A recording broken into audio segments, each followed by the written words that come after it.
right, well, it's another hot Southeast Texas Saturday. My husband's mowing the yard because even though it's brown, it was raggedy and brown, and at least it's all nice. It's going to be nice and even and brown. Okay, so that's happening. So there's dust everywhere because we're so dusty. So what I'm going to do, I'm going to tackle the circle bed. I'm tackling that first thing. There may be other things that happen in this video, but that's definitely happening in this video. So I'm gonna get out my clippers. I'm taking out salvias. I'm taking out crusty zinnias. I'm taking out some tick seed. Not all of it.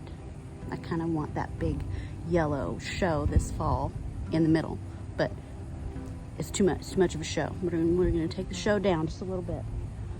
I've got mums to trim because they've already set their buds for their fall bloom. A lot of them are going to come off because I need to trim it because I didn't trim it, months ago when she trimmed it. I have some fun things that I want to plant in the bed. Some perennials. We have 3 white roses and 2 blue flowering perennials. That's nice. After I get all this junk out of here. I say junk lovingly. I do. I'll probably leave my watering station, it's kind of green and moldy. I've seen wasps go to it to drink. Like I said before, I had a little frog living in there. He's gone now. I probably got ate by a snake. Found a really long snake skin in that bed a couple weeks ago. It's a big snake skin. So I'm going to be careful while I'm digging around in there. I don't know if he's still in there. But it's not a giant spider, so I'm fine. Now, if I find a giant spider, video's over. And we'll just never know the ending because I'll have moved. Oh, first thing, let me walk you around. We got to do the before. Let me walk you around because this should be dramatic.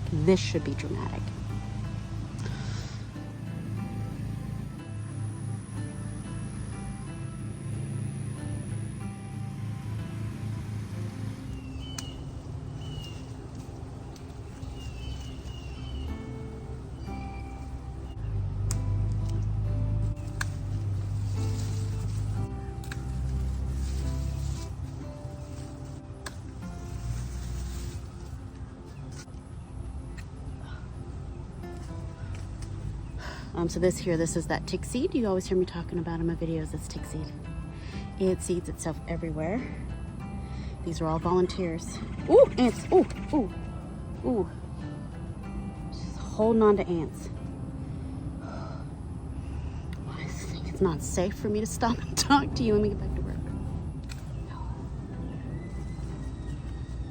As I wanted to say, I'm not taking out the entire tick seed because it's going to have a beautiful flush of little yellow daisy-like little daisy blooms. You've seen tick seed, right? You've heard of tick seed. It's just a yellow wildflower around Texas, other areas, I'm sure. So I'm gonna leave most of it. I'm just gonna take it down a little bit. So scared I'm gonna get bit. I'm gonna leave my milkweed that's in there. I'm gonna leave my airy fairy Gara. The Gara. I'm gonna leave the Gara. Just wanna let you know. I'm just gonna trim down the tick seed. I'm not taking it out. And I'm taking out all the salvias. I'm taking out all the zinnias. I'm leaving all the milkweed. I'm leaving all the mums. I'm leaving all the ground cover salvia for sure. That's staying. I'm just gonna trim it, hedge it with my saker, and then pull a lot of weeds. And then I'll see where I can pop in my new roses and things. So, synopsis. It's cliff notes. All right.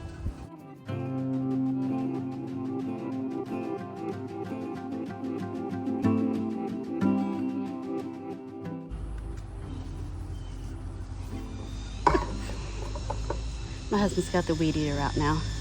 And it does sound funny. It's battery operated. Anyway, this salvia has gotten woody too. Look at that. The flowers are pretty. Red flowers. Pretty red flowers. But it's really woody, so I'm taking it out.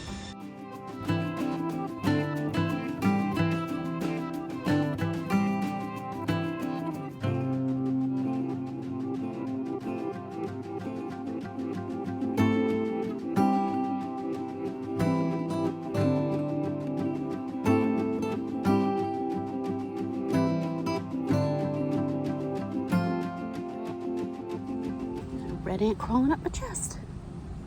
I took off my apron because I hate when I have to adjust my clothes while I'm working. Like I need clothes that don't need adjusting. So I took my apron off, but these fire ants are up and down every stem.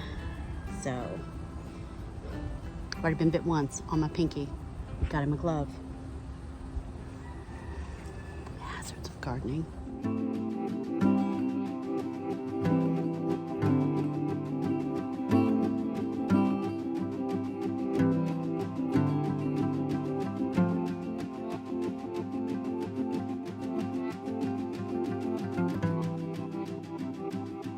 So all the major stuff's out.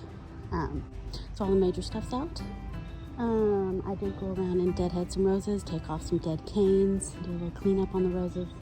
But most of the major stuff is out that I want out of these beds.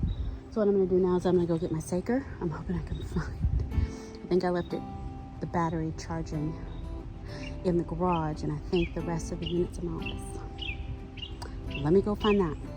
Okay, found everything. Battery is fully charged, but I do not want to use the grass trimming blade on these. I think this will make quicker work of this job.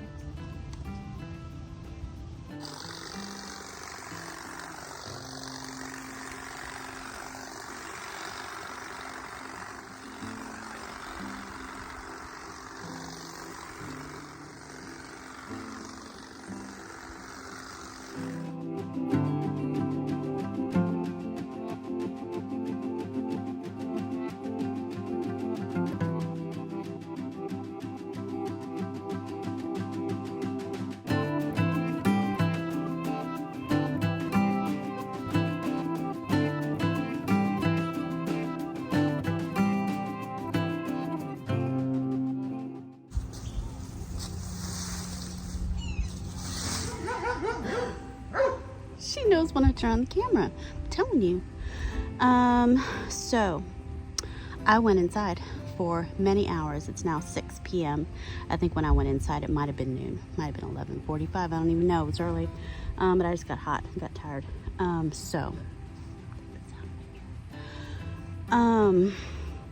placed the plants kind of where I think they should go. The new plants for the circle bed. But you know, I have this thing called analysis paralysis, and it has kicked in. I'm afraid I'm going to plant them in the wrong place. Because they're perennials, I'm afraid they're going to be in the wrong place forever. So, I'm struggling. I think for sure the blue plumbago, I like where I have that, over by the yellow roses. These two white roses, I think, you know what, I think what I did is fine. It's gonna be fine. Nobody's gonna hate it. The first plant I'm gonna do is this beautiful white rose. Beautiful double, just fluffy white rose that I got at Houston Garden Center. So let me show it to you real quick. I don't think there are any blooms on it right now, but let me show it to you. So, it's a little bit thorny. It's thornier than I remember. I don't think I have any blooms right now. Let me show you the tag. All right, it's a white Medlin rose. See that? White Medlin. For hillsides and open areas, but I don't know if you can see the picture. It's beautiful double white blooms. Just really pretty. So flowers pure white, light full sun, water regularly until established. It's a landscape shrub rose. So this low-growing shrub has lush, tough foliage and non-stop blooms. The pure snow white blooms make a clean, spectacular show from spring until fall. A wonderful ground-hugging, flowering shrub that is ideal for banks and rocky areas. Oh, I didn't know that. I'm thinking that's why some of the canes are so long. It's like a ramble across the ground. I mean, I actually could train that to look spectacular in that bed, so maybe that's not such a bad thing. Okay, so ground-hungry flowering shrub that is ideal for banks and rocky areas. Still one of our most popular roses more than 20 years after being introduced. Blooms spring to frost, clean, pure white blooms. So that's that. I'm gonna plant it now. I'm choosing to plant it kind of behind that echinacea, more towards the windmill, because I was thinking these longer canes I was just going to tie up to the windmill post, kind of like a stake. So I think I'll do that with this long one that's already started. But any other ones that start crawling out, maybe I do train them along the ground, like in a circular. See if we can go circular and just have rose blooms all the way around. I mean, that doesn't sound horrible. Okay. All right, well, let me get this done. I'm still talking.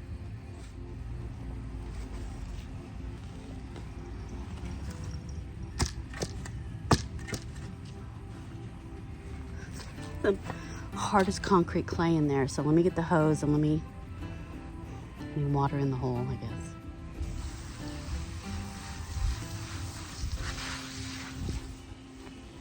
Ants.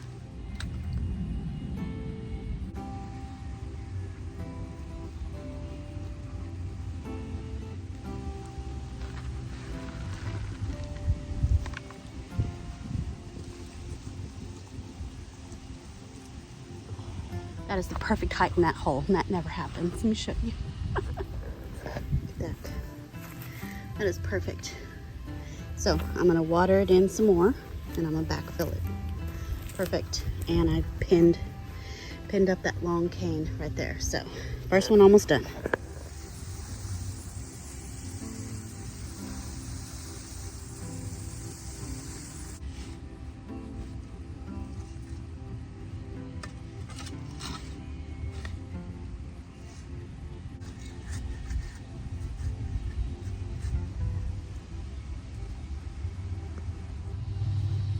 All right, so the next one is another white rose.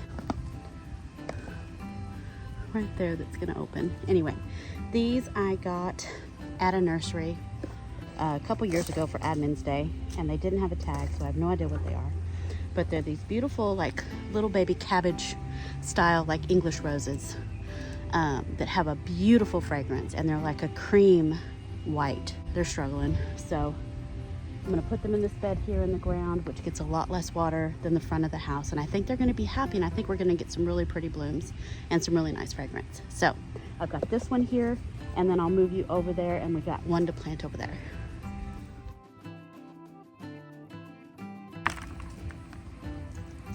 This one's not nearly as thorny as the other one, thank goodness. Okay. So, oh, and there is red ants trying to move in there. I can see them. All right, let me get this planted.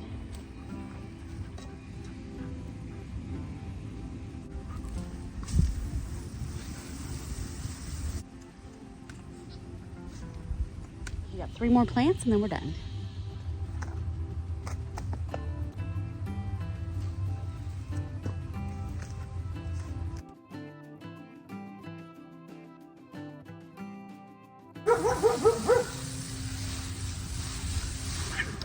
So this is a hardy ageratum. Hands on me.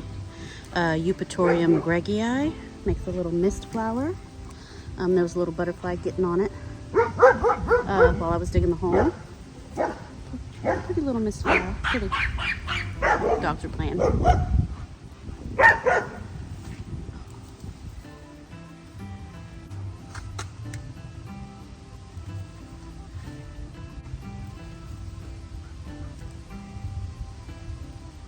All right, and this is my second unnamed rose from my boss. There's no blooms on it. It looks pitiful, but we'll get it in the ground.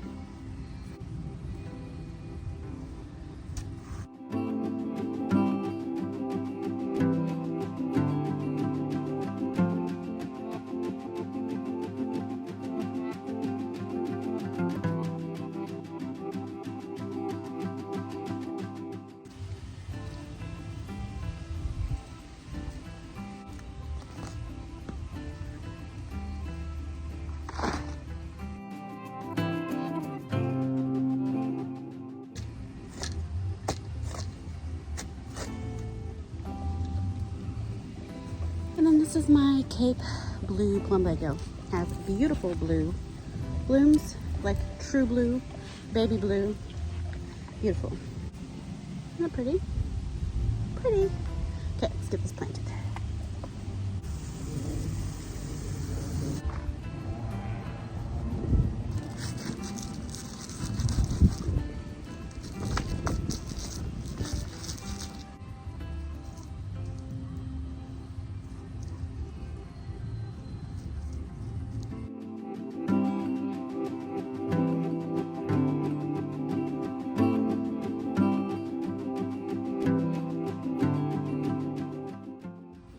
Okay, everything's planted. What I'm gonna do, I'm not gonna show you the after just yet. Not gonna, because, well, Chloe knows why. But what I want to do is I want to do a few more things around the garden. Get down on my kneeling pad with maybe 2 layers of gloves. These ding dang fire ants. But I want to do a little bit of detail work in here. I want to do a little detail work. I want to do a little cleaning of the stones, placing of maybe some solar lights, getting some mulch, some sort of mulch. But we'll see if I can cobble something together just to make this bed look nice and neat and polished and buttoned up, finished. You know what I mean? So I'm going to say this is the end of the video. It's very controversial. And you'll see the reveal in the next one. So thank you so much for watching, and stay tuned for the reveal. It's gonna be stunning. Okay, bye.